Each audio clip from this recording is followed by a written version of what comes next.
तो मैं कह रहा था कि पूरी तरीके से देख रहे होंगे यहाँ पर कि मैं जीएसटी, अच्छा कुछ लोगों का मैंने देखा कि जो R1 भेजा, जैसे मोनालिसा था, मैंने उसको कट नहीं किया क्योंकि हमें तो आंसर इससे मिलाना था मेरे को।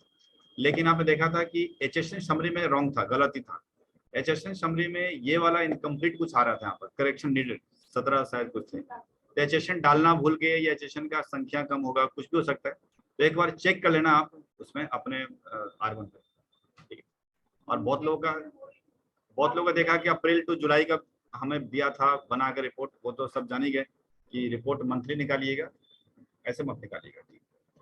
तो ये थी आपकी R1 की कहानी जो मैंने पूरी तरीके से बताया। अब ये R1 आगे सरकार के पास कैसे जाएगी, सवाल ये खड़ा है, मतलब सरकार को अपलोड कैसे करेंगे, बताएंगे कैसे। तो अब मैं उसके बारे में लेके चल रहा हूँ कि सरकार को अब ये R1 हम किस तरीके से शो करते हैं, उनके बारे में बता रहा हूँ।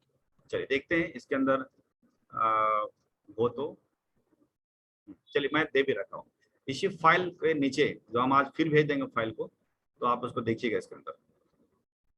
इसको मैं कंफ्यूजन के लिए नहीं डालता हूँ, किसी क्लास में बात हुई थी तो मैं इसको हटा देता हूँ फिलहाल, क्योंकि आप तो समझ में आ गया।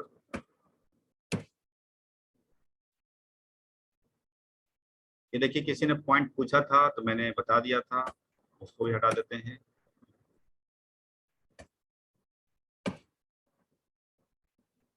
आइए आज हम बात करते हैं जीएसटी R1 फाइल करने के लिए, यानी गवर्नमेंट को बताने के लिए कि ये जीएसटी R1 जो बनाया हमने सरकार के पास कैसे जाएगी।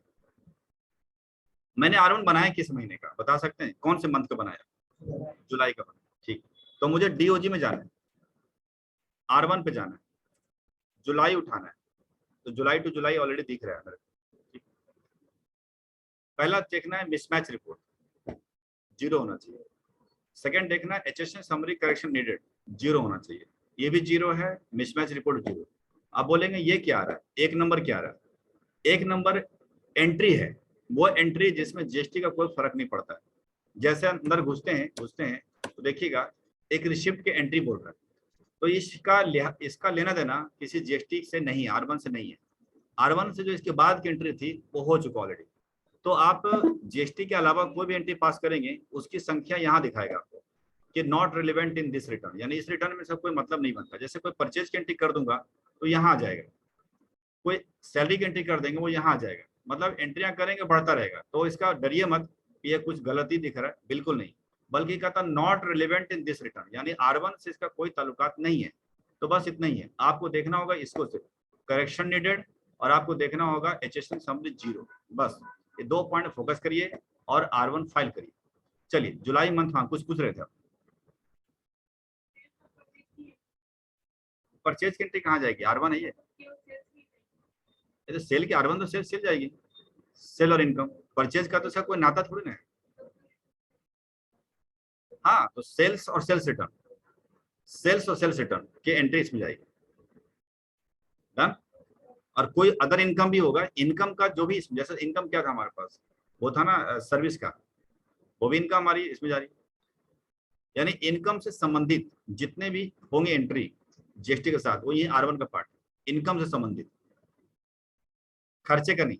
खर्चे का इसका कोई कनेक्शन नहीं है, वो तो जाएगा 3B में। शुरू करें, चलिए। तो आपने चेक करना है पहले जुलाई मंथ, यहाँ पर 0, यहाँ पे 0। बस इसके बाद आपको करना है एक्सपोर्ट। एक्सपोर्ट पे जाइए, एक्सपोर्ट पे जाने के बाद यहाँ पर ई रिटर्न देख रहे होंगे, आपको जाइए ई रिटर्न के ऊपर। ई रिटर्न के बाद आपको देख रहे होंगे JSON फॉर्मेट है, जैसे CSV, एक्सेल, PDF, वैसी एक लैंग्वेज है JSON। इसका फुल फॉर्म क्या होता है यहाँ लिख दिया मैंने, यहाँ पर जावा स्क्रिप्ट ऑब्जेक्ट नोटेशन। देखिए JSON, JSON है क्या? एक IT शब्दों में बात करें, IT मतलब इंफॉर्मेशन टेक्नोलॉजी की बात करें तो ये जस्ट एक लैंग्वेज है। जैसे आप C++ जानते हो या C जानते हो, जावा जानते हो, लैंग्वेज उसी तरह प्रकार से एक लैंग्वेज है JSON, जावा स्क्रिप्ट ऑब्जेक्ट नोटेशन, ये लैंग्वेज है। इसी लैंग्वेज में वो फॉर्मेट में तैयार हो जाता है। तो मुझे इसको एक फाइल फॉर्मेट में JSON में लाना होता है। लाने के बाद आप इसको एंटर करिएगा, इसके बाद पाथ को चेंज कर सकते हैं, आपकी इच्छा है। हमने specify path, otherwise D drive Tally Prime में जा रहा है, आप स्पेसिफाई पाथ में इसको ले जाइए और डी ड्राइव, और मैं एक पाथ बनाता हूँ फोल्डर 1030 GSTR1। सिंपल बात है, ऐसे कोई फोल्डर नहीं होगा, कारण नहीं है, बनेगा। बनने के बाद एंटर कर लीजिएगा, उसमें एक फाइल आने वाली है इस प्रकार से GSTR1 के नाम से, बस एंटर करना है। HSN समरी भी यस रखना है, डॉक्यूमेंट समरी भी यस रखना है, और सेंड कर दीजिए, यहाँ से भेज दीजिए एंटर करके, वो चला गया। सेंड होने के बाद ऑटोमेटिक खुल भी गया, देखिएगा डी ड्राइव के अंदर जब क्लिक करेंगे तो 1030 GSTR1 नाम से फोल्डर बना है, इसके अंदर GSTR1 की JSON फाइल बन चुका। JSON फाइल कैसे बना फिर बताते हैं कि आपको डेटा देखने के बाद आपको एक्सपोर्ट करना है, आपको ई रिटर्न पे जाना है, यहाँ पर JSON उठाना है, यहाँ पर एंटर करना है, यहाँ पाथ चेंज करनी है जो पाथ आपको चाहिए, ऐसा करके, और पाथ करने के बाद जब पाथ आप चेंज कर दिया आपने, इसके बाद आप एंटर करके आप निकल जाइए, आपका एक्सपोर्ट हो जाएगा सेंड करने से। वो ऑलरेडी जहां पर सेंड करेंगे वहां आ जाएगा। इसको खोलने का प्रयास ना करें, क्योंकि खुलेगा ही नहीं, आपसे सिस्टम के अंदर ये खुलेगा नहीं। इसी को हम लोग अपलोड कर देंगे साइट पे जाकर के। कहां पर तो दिखाते हैं आपको, GST के साइट पे जाना है,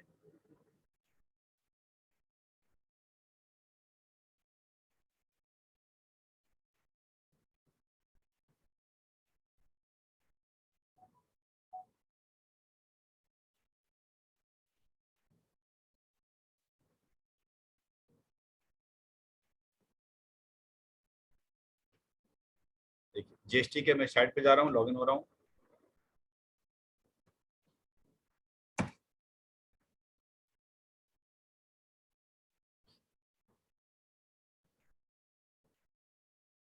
और यहाँ से मैं लॉगिन होता हूँ, यहाँ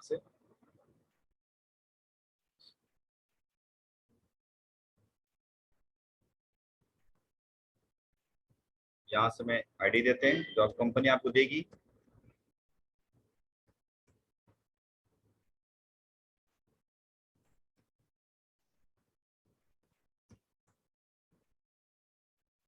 क्या है कैप्चर में 829 डाल दिया है मैंने, एस्केप की दबाइए। आदत डैशबोर्ड पे होना चाहिए। इसके बाद आप जाएंगे फाइल रिटर्न पे, यहाँ पर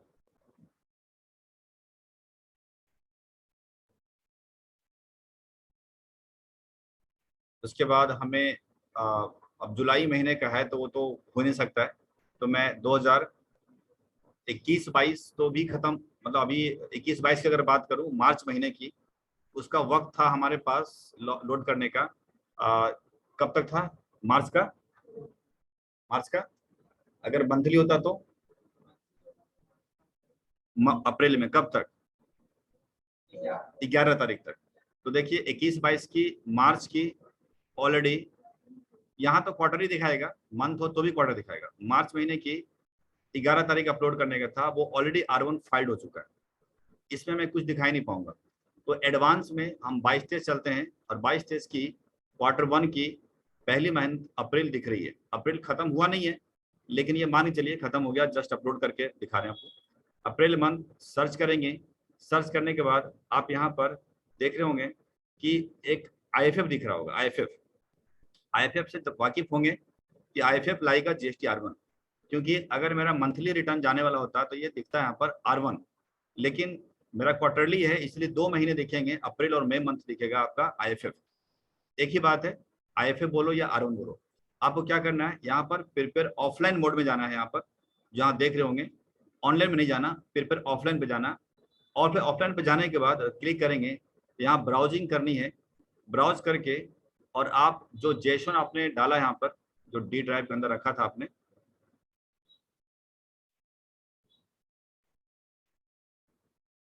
टेन थर्टी के नाम से था, देखिए ये जो जेसन है, आप इसे उठा करके ओपन कर देंगे। मैं नहीं करूंगा क्योंकि डेटा फेक है इसके अंदर, तो जैसे ही करेंगे वो इसके अंदर अपलोड हो जाएगा। अगर कोई एरर होगा तो बता देगा, बट एरर नहीं बताएगा। वजह क्या है कि आपका एरर यहीं से रिमूव है। अगर यहीं से बिना एरर का एक्सपोर्ट करोगे जेसन, तो भैया एरर अपलोड करेगा, अपलोड ही नहीं हो पाएगा, एरर बता देगा। बट अगर एरर लेस है, एरर नहीं है इसमें, तो मतलब ही नहीं बनता, सीधा अपलोड हो जाएगा। बस इतनी छोटी सी कहानी है। अब सोचिए, अपलोड करना तो एक बच्चों वाली काम है, रोज रिज्यूम भेजते हैं ना, वही रिज्यूम भेजने वाली बात है, रिज्यूम अपलोड कर दो, बस वही कहानी है। मेन आपको सीखना है इसे, जो R1 बनाने के लिए 1 से लेकर 9 पॉइंट, क्योंकि मेन इसी में दम है। और अच्छे से अच्छे वर्किंग में जो कर रहे हैं उनको ये पूरी पकड़ नहीं है। वजह साफ है कि करने को तो 8 साल से जॉब कर रहे हैं, लेकिन हर फील्ड में वो कर ही नहीं सकते जॉब। मतलब ही नहीं बनता है एक कंपनी में सब कुछ मिल जाए, तो हो सकता है उनके दिमाग से स्किप कर जाए। तो यही बात ध्यान रखिएगा कि हमेशा इसको बरकरार रखिए, ठीक है। एक बात और बता देते हैं आगे के लिए, फ्यूचर के लिए बता देते हैं। मान के चलिए कि आपने जॉब कुछ महीनों में ले लिया, कुछ महीनों में जॉब ले लिया, आपके साथ भी यही होने वाला कि आपको जिस कंपनी में जाएंगे या तो B2B और B2C लार्ज, या B2C स्मॉल, बस इतने में खुश, इससे ज्यादा कुछ होना नहीं है। कंपनी चल रही है, 8 महीना 9 महीना 12 महीने काम कर चुके हैं, 1.5 साल हो गया, पता चला फिर नौकरी छोड़ना चाहते हो, नई कंपनी जाना चाहते हो, इंटरव्यू दे दोगे, फिर एक्सपोर्ट की एंट्री का पूछेगा या लाइबिलिटी का पूछेगा, कुछ भी पूछ दिया, गोल, डब्बा गोल। यही होने वाला है आपके साथ भी। 1.5 साल बाद पता ही नहीं है, पढ़ा तो था याद नहीं है, इंटरव्यू खराब हो गया, रहो पुरानी कंपनी में चढ़ते हुए। इसका सॉल्यूशन क्या है? सॉल्यूशन मात्र थोड़ा सा है। क्या है? अभी तो पढ़ रहे हैं, पूरा पढ़ रहे हैं, हम तो आपको पूरा पढ़ाएंगे, पढ़े चाहे मत पढ़े, हम तो पूरा पढ़ाना है। नौकरी लगने के बाद ध्यान रखिए, आप हर संडे को 1 से 2 घंटा, केवल हर संडे को 1 से लेकर 2 घंटा, आप इस जो मेन पार्ट्स है ना उसको आप रिवाइज कर दो। मेन पार्ट्स कौन सा है? मात्र टास्क रिवाइज करो। जो टास्क हम आपको देते हैं ना, वो टास्क आप रिवाइज कर लीजिए बस। अब सोचिए, एक साल में 52 सप्ताह होता है, अगर 52 में 40 सप्ताह भी अगर रिवाइज कर लिया एक ही चीज को 40 बार, तो सोचो कभी भी किसी वक्त नौकरी छोड़ना हो, इंटरव्यू देना हो, अपडेटेड रहोगे आप, कोई डर नहीं होगा।